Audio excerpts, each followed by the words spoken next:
Coaching Game. I'm Laurie Lawson, and I have a great guest thing going on tonight. First of all, Terry Yoffe from Coaches, my co-host and Coaches Creating Change. Hi, Laurie. And the big muckety muck at ICF Global, Magda Mook. Wow, we are so thrilled to have you. Thank you. Thank you for inviting me here. She's going to reveal all the secrets. No, I'm just kidding. just some secrets. But she is. She's in town, and the ICF headquarters is in Lexington, Kentucky. And so Terry and I decided we got to have her for a guest. So we're excited about this. Magda, tell us a little bit about how long have you been in ICF? It's been 13 years, almost to a day. I celebrated my 13th anniversary just a week ago. Whoa. So it's been a long time and a lot of changes, not only for ICF as an organization, but for coaching as a field. Yeah, that's what I think we'd all love to hear some of the things you've seen. And because Terry, you've been a coach for 15 years. 15 I've years. been 14. My work anniversary. Oh my this gosh, year everybody's just celebrating. came up. Everybody's celebrating here.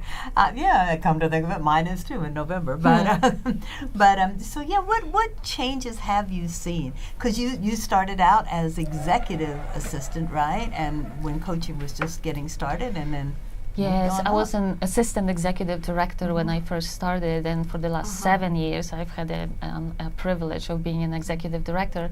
But as we are approaching the 25th anniversary of ICF in existence in a couple of years, believe that. I also thought about our 20th anniversary and my own, and thinking about some numbers that are just amazing to show the growth of coaching and ICF. So let's take ICF. First, when I first joined, we had about 8,000 members. We are at 32,000 right now. Wow. We had around 1,000 credentialed coaches. We just celebrated our 26,000 credentialed coaches around the globe. And something very, very exciting, I think, is that when I first started and when ICF first started, we're predominantly North American organization. Now we have coaches in over 140 countries. And what's even more exciting, more than half of our member population resides outside of North America. So the global reach of coaching profession is just amazing and tremendous. That is so amazing. Yeah. I'm still astounded at the 8,000 because I thought I was the only coach in the world when I graduated. It's like I'm a pioneer. Not really. People were here before though. But we were close. Yeah. Close. Back when I think we graduated, coaching was undefined. Meaning you're a coach, are you a baseball coach, are you a football coach? But now it's okay. Yeah. It's well known. Yeah. Is that fair to say? Oh, yes. I remember even when I first joined, we defined coaching primarily by what it was not. It's not mentoring, it's not consulting, it's not counseling, it's not therapy. So we had to very much defend ourselves. Nowadays we have research, of course, that proves efficacy of coaching. We have a well-established definition of coaching, and the awareness of coaching is tremendously growing around the globe as well. We've doing a study with PricewaterhouseCoopers every couple of years on the global awareness of coaching.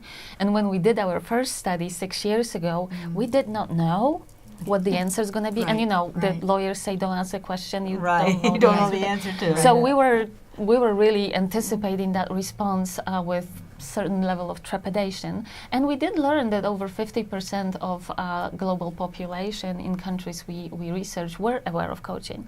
6 years later, we're at 66%. That's unprecedented growth in the awareness of this service that we offer.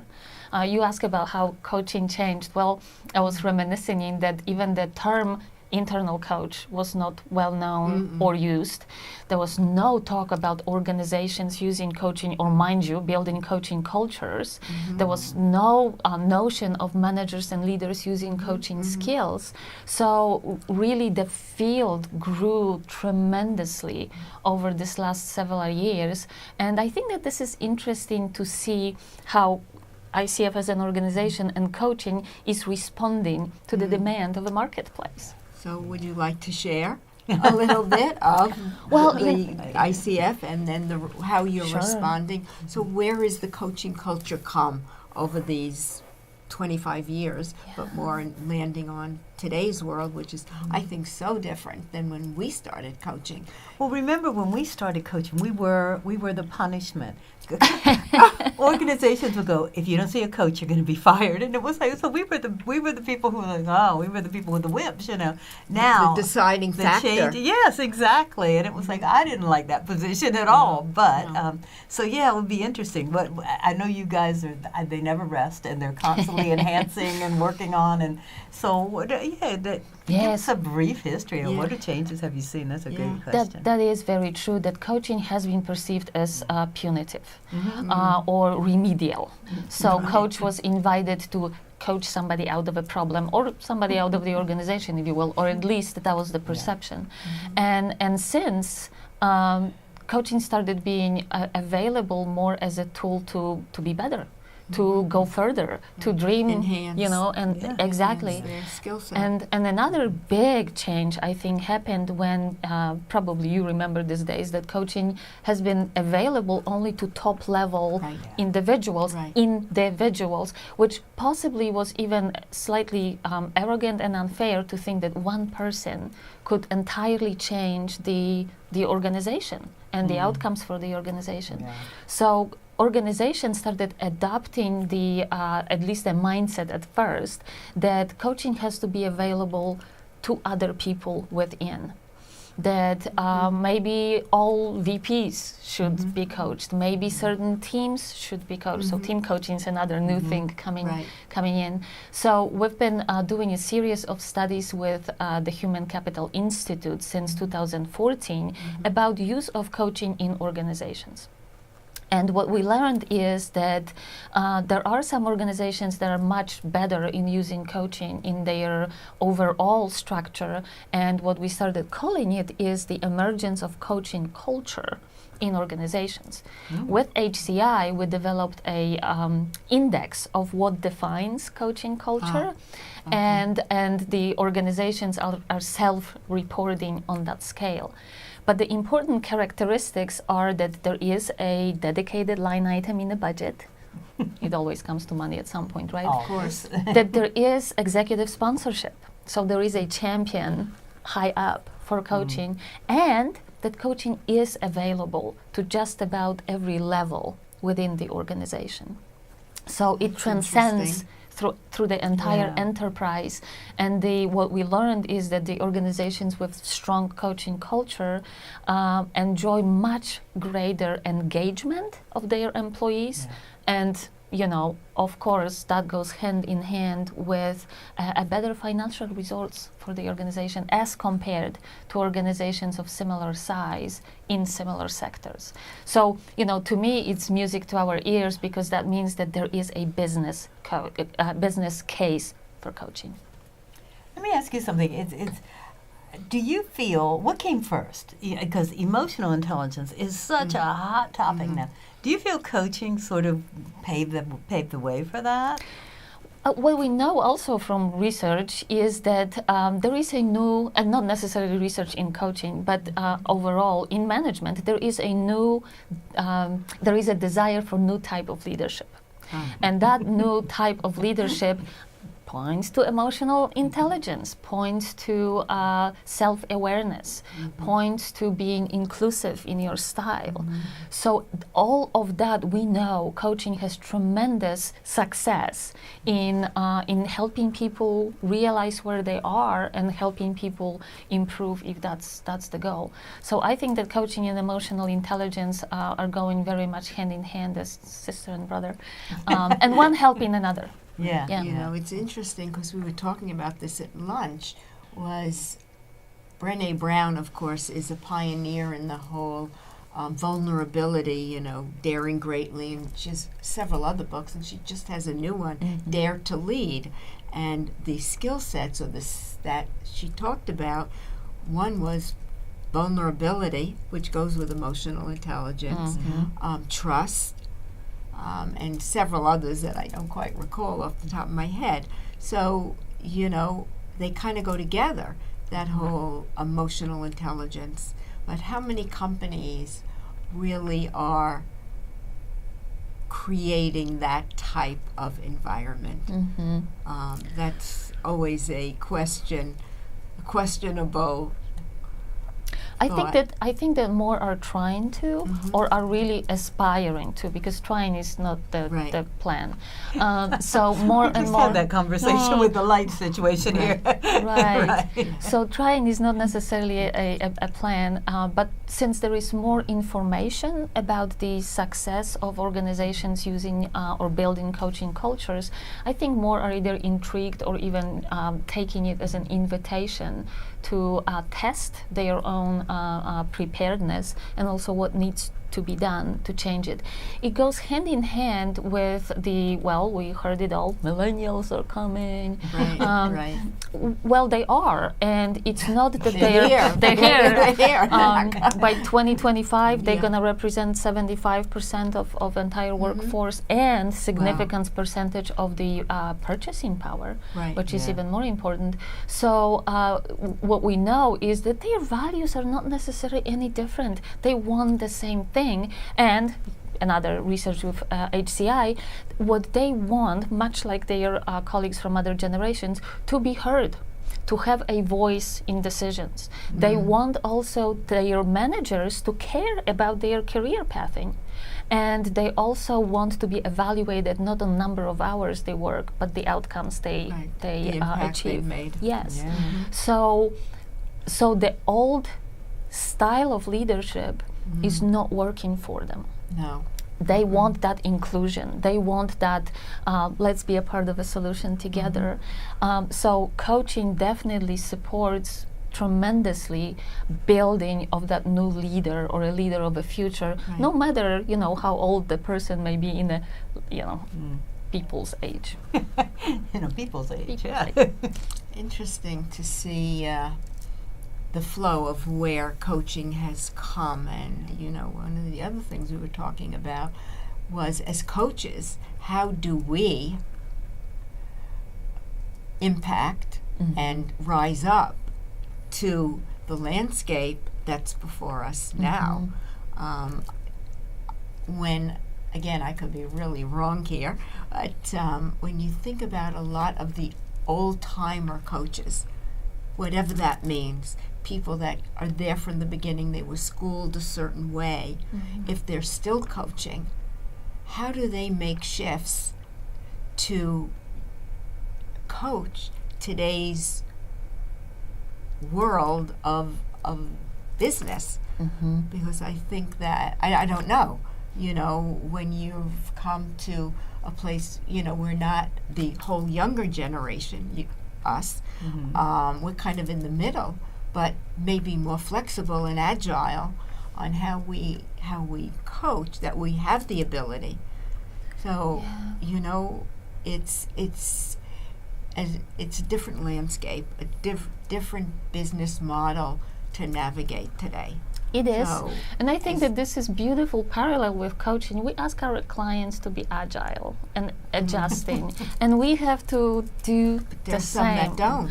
Well, this coaches that they have I didn't mean to interrupt possibly you, but are this is the way I coach. I think that there are two things to say about that. One is that ICF, of course, is proud of requiring continuous education. It's part of our code of ethics. It's part of our requirement for renewing professional credentials. So a coach, like any other professional, has to really stay in the now of what's new, what's exciting, because the other side of it is that the marketplace will verify them. If they are not meeting a client where the client is, I would predict, if you will, crystal ball, that their business practice may not be as thriving because of the approach that may be a little outdated. And we as an organization, of course, try to bring that new research, try to bring the evolution of coaching, if you will, to the knowledge and awareness of all of our members, inviting them to adjust or to at least evaluate where their own practice is vis-a-vis what the marketplace seems to be requesting, demanding, and being hungry for. I love that because as Terry was talking, I'm thinking, well, thank God for ICF because no, they do. You said they evaluate the standards every 3 years, and so tell us what is ICF doing to enhance and help people grow and mature and keep in line with what's going on nationally, internationally you mean now. Coaches. Coaches? Yeah. Coach, oh yeah. Hopefully we'll forward it on. Yes. Actually, yes, and that's a very fair question, coaches, because I sense that ICF has a dual role.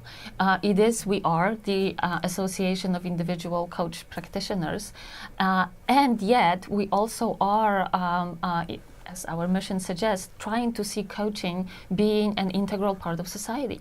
That means that we have a certain obligation to still continue educating the marketplace about what coaching is not, and very much to your current question, how to choose a coach that is right for you. What questions to ask, what to expect, what to know not to expect. Coaching is not the silver bullet, how to make sure that the coach has credentials for what they are offering. Check references. So that we're trying to, and we also are working with general public with our PR efforts and marketing efforts to have a greater impact, if you will, with a lot of our studies, a lot of our research, which brings credibility to coaches, and in particular ICF coaches that follow ICF standards. And on the coach side, there are a lot of benefits, and I start with the fact that yes, we are the gold standard for professional coaching. We're recognized as such. There is no other organization of our size, of our influence. So being able to say with credibility and credence that we are making sure that our standards are current. We are evaluating them just to make sure that we're not missing something. Our standards are as much of a guide for the coach as it is for the client who are expecting something from a coach. And, we talked a little bit about the 26,000 credential coaches. That's phenomenal.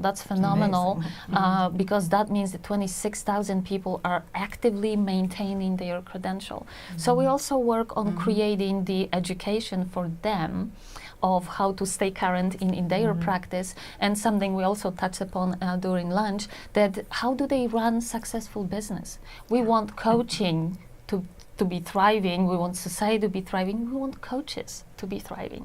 So we learned that many coaches with greatest aspirations and ideas do not necessarily have the same kind of knowledge or passion on the side of running a business. So as an organization, we also offer the, what we call it the Business Development Series, and we're going to run them again next January. We offer educational events. One will be starting very soon, our Advanced Series. So we really want our coaches to be knowledgeable, to be aware, and also to know where to find information. Yeah. Our entire research portal has, I can't remember right now, about over 3,000 entries.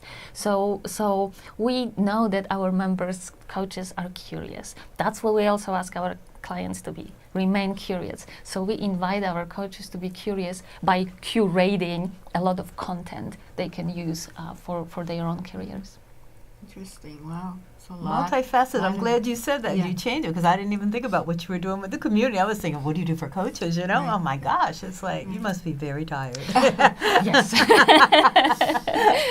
But never a dull moment. No, and that's what makes it so fascinating. From the organizational and the business side, right? We've talked a little bit about the coaching. What do you think people in organizations are looking for? Because I know you've got your hand on your fingers on that pulse in a coach when they go to look for one. What do you think their expectations are? Because it's different than what it was. And as I think about, a coach asks a lot of questions, and then what's that? So I know that's changed, which I'm thrilled about. But what they look for? Well, of course, every particular coaching engagement depends on the goals set forth by the organization. What the clients tend to come to coaching for is self-confidence, is better communication. Communication comes up almost every time. Better teamwork. And then there could be more specific goals. But what they also look for is very much a partnering conversation. They really do. A partnering conversation. Somebody who is not tied or attached to the outcome. Somebody who can be a very sometimes harsh critic of what's going on and a mirror to what's going on. Somebody who sees it from the outside perspective. And at the same time, I think this is the change that you're alluding to. The coach, should they have knowledge that would be useful, they certainly should be and do share it. Interesting piece about evaluation of coaching is, and that's our work with PricewaterhouseCoopers, because you typically think about return on investment, and everybody's talking, what about return on investment of coaching? Well, sometimes it's not that black and white to determine the ROI in its pure economic sense. So with PwC, we developed a different measure, and it's return on expectation. As you as coaches know, the goal of coaching rarely is dollars and cents. It could be that better communication. It could be that better teamwork. It translates into bottom line at some point. But for a coachee, and immediate result for the client is, did it change? Did it move? Did it move the needle at some point? So that return on expectation ROE seems to be very well accepted and adapted. New way of looking for the effectiveness of coaching. Do clients ever want, and I don't know that you know this answer, but I know you've got a whole length and breadth of understanding, a coach that, yes, they have a partnership and a conversation, but kind of a give and take, where it never used to not be the case a long time ago, where a coach can offer up, maybe not advice, but help them with a strategy, or help them and maybe not say, well, I think you should take that job, which would not be, in the best interest of anyone. But anything short of that. So two things to answer that. One is that a lot can be arranged in the contracting. If you contract for coaching and a little bit of consulting, so be it. But just contract for it. And the second part is that sharing knowledge was never prohibited. It's a bit of a folklore, because if a client is stuck and offering some piece of fact, experience, can help them find the way out of their stuckiness, then it's absolutely something that the coach should do. They certainly still do ask permission to do that, and so it's but fluidity of this conversation is definitely greater. And what we also know is that coaches typically, in general, offer 2 or 3 different services. In addition to coaching. That may be research, that may be consulting, that could be teaching, training. And an easy assumption may be it is because they can't quite make living doing coaching. And for some, it may be we just talk about this business acumen. But frankly, the other side of that coin is because this is a combination that clients enjoy. So if we again talk about meeting the client where they are, that may be a winning combination for the client as well. I do a lot of mentoring, and I always tell people, no matter what you're going to use your coaching for, and you could be a purified 100% coach, whatever you're going to be doing, it's going to be enhanced. You're going to know how to do it better.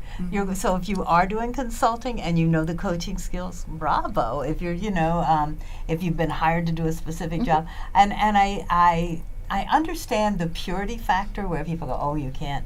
Right. Don't put this hat on, don't put that Right. hat on. But I think the combination, Right. it's like I always thought my favorite medical doctor was one with a foot in both worlds, like Right. traditional and alternative. And I think I see that as a coach too. It's like whatever you're doing, I think these skills just, I think coaching is a fantastic profession, but I think the skills just have to, whatever you're doing, make it much better.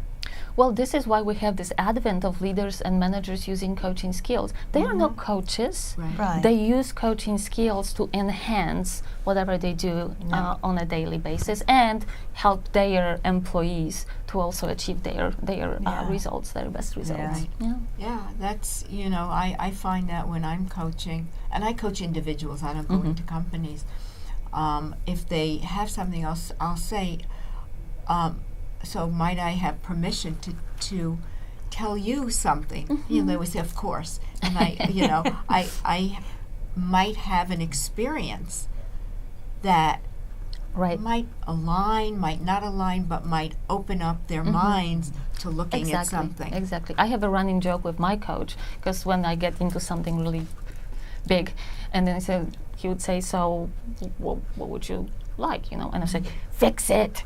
And then of course we laugh and we go into a coaching session. But that's it. We're not fixers.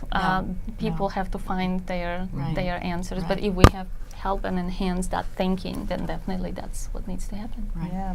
Or we don't. I know you're going to say it. We don't. Sometimes clients say, "Well, what should I do?" And then they'll stop and they'll say, "Of course, you're not going to tell me." Well, see, but that's good they know it. Yeah. That's good they know it. Yeah, they got to try anyway. So in the last minute that we have, how rosy is the future for coaching, you think? Oh, I think the future of coaching is just brilliant, absolutely brilliant, for a variety of reasons. One is that coaching is being much more accepted and many more people are aware of it. Second, what we talk about, that coaching is now available and accessible to much greater numbers of people. And there are still plenty who do not know what coaching is or how coaching can be utilized. And the fact that now individuals, for-profit organizations, not-for-profit organizations, governments are using coaching only means that the pie will be getting bigger and bigger. So I think that there is absolutely a brilliant future for coaching, and I'll say for professional coaching, and as guardians of these standards, we will be doing whatever we can as ICF so that message of professional coaching is sustained. Okay, I'm going to tell you all to check out coachfederation.org if you want to learn more about ICF Global. And Cherry Yoffe and Magda Mook, I can't think of a better way to spend a Tuesday evening. It's like, this is so exciting. Thank you. Thank you so much. Let's do this again in Let's do it 6 again. months or something. Thank you so much. Thank you.